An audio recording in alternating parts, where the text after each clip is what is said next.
मेहनत करने वाले छात्रों के अच्छे दिन आने वाले हैं।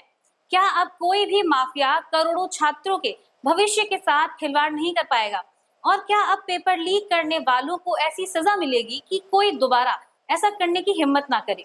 अगर आपके घर में भी कोई सरकारी नौकरी या प्रतियोगी परीक्षा की तैयारी कर रहा है, तो यह वीडियो आखिर तक जरूर देखिए, क्योंकि संसद ने एक ऐसा बड़ा फैसला लिया है जो आने वाले समय में देश की परीक्षा व्यवस्था बदल सकता है।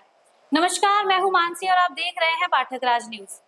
लंबे इंतजार के बाद अब लोकसभा के बाद राज्यसभा ने भी एंटी पेपर लीक संशोधन विधेयक 2026 को ध्वनिमत से पारित कर दिया है। यानी संसद के दोनों सदनों से ये बिल पास हो चुका है और अब राष्ट्रपति की मंजूरी के बाद इसके कानून बनने का रास्ता लगभग साफ हो गया है।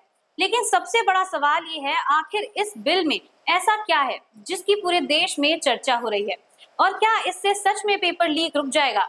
आइए समझते हैं इसे।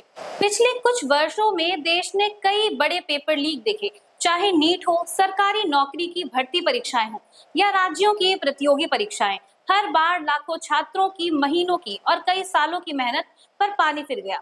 कहीं परीक्षाएं रद्द हुई, कहीं दोबारा परीक्षा करनी पड़ी और सबसे ज्यादा नुकसान उन छात्रों का हुआ जिन्होंने ईमानदारी से तैयारी की थी। इन घटनाओं के बाद देश भर में विरोध प्रदर्शन हुए और सरकार पर लगातार दबाव बढ़ा कि पेपर लीक माफिया के खिलाफ और सख्त कानून बनाया जाए। इसी वजह से सरकार पहले 2024 में एक कानून लेकर आई थी, लेकिन सरकार का कहना है कि उसके बाद भी कई जगह गड़बड़ियां सामने आई।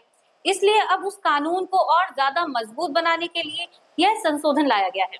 अब जानते हैं कि इस नए संशोधन में बदला क्या है। सबसे बड़ा बदलाव है सजा और जुर्माना। अगर कोई व्यक्ति, अधिकारी, संस्था या संगठित गिरोह जानबूझकर पेपर लीक कराने या परीक्षा में धांधली करने के दोषी पाए जाते हैं, तो अब उसे कम से कम 5 साल की जेल होगी और परिस्थितियों के अनुसार यह सजा 10 साल तक बढ़ाई जा सकेगी। यानी अब दोषियों के लिए बच निकलना पहले जितना आसान नहीं होगा। सिर्फ जेल ही नहीं, अगर किसी संस्था, एजेंसी या सर्विस प्रोवाइडर की भूमिका पेपर लीक में सामने आती है, तो उस पर लगाया जाने वाला अधिकतम जुर्माना 10 लाख रुपए से बढ़कर 50 लाख रुपए तक करने का प्रावधान भी किया गया है। सरकार का कहना है कि इससे परीक्षा कराने वाली संस्थाओं की जवाबदेही भी तय होगी और लापरवाही करने वालों पर भी सख्त कार्रवाई हो सकेगी। संसद में इस बिल पर लंबी चर्चा हुई थी। सत्ता पक्ष ने इसे परीक्षा प्रणाली को पारदर्शी और भरोसेमंद बनाने की दिशा में बड़ा कदम बताया। वहीं विपक्ष ने कुछ प्रावधानों और सरकार की तैयारियों को लेकर सवाल भी उठाए, जिसके चलते संसद में तीखी बहस और नोकझोंक देखने को मिली। लेकिन आखिरकार राज्यसभा ने भी इस विधेयक को ध्वनिमत से पारित कर दिया। अब सवाल, क्या सिर्फ कानून बनने से पेपर लीक पूरी तरह बंद हो जाएगा? इसका जवाब है, सिर्फ कानून से नहीं, सख्त कानून अपराधियों में डर जरूर पैदा करेगा और दोषियों के खिलाफ कार्रवाई जरूर होगी। लेकिन इसके साथ साथ परीक्षा प्रणाली को भी और सुरक्षित बनाना होगा। पेपर की सुरक्षा, डिजिटल मॉनिटरिंग, तकनीकी का बेहतर इस्तेमाल, परीक्षा केंद्रों की निगरानी और जिम्मेदार अधिकारियों की जवाबदेही भी उतनी ही जरूरी होगी। तभी इस कानून का असली असर दिखाई देगा।